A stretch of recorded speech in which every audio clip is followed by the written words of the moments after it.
Здравствуйте, уважаемые телезрители! В эфире программа «Лукошко совет». И с вами я, ее ведущая, Татьяна Лукошкина. Сегодня мы поговорим о народных способах лечения кашля. Ну, конечно, если вы кашляете, то обращайтесь к врачу. Но если у вас остаточные уже явления такие остались, то можно прибегнуть и к народным средствам.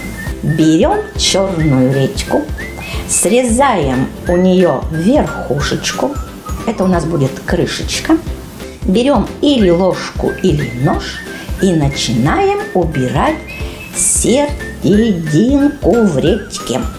Насквозь редьку ножом или ложкой протыкать ни в коем случае нельзя. И тонкие стенки у редьки тоже не должны быть, потому что мякоть редьки должна нам помогать делать лекарства, выделять сок. Поэтому если мы всю редьку вычистим, нам нечего будет добывать сок.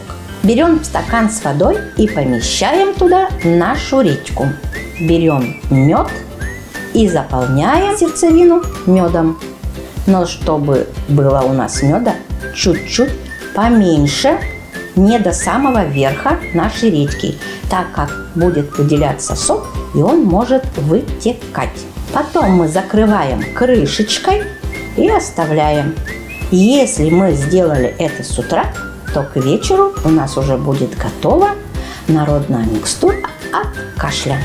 По ложке столовой на ночь, и кашель за 3 дня у вас пройдет. На себе испытано. Если вам мой совет лечения остаточного кашля понравился, то используйте.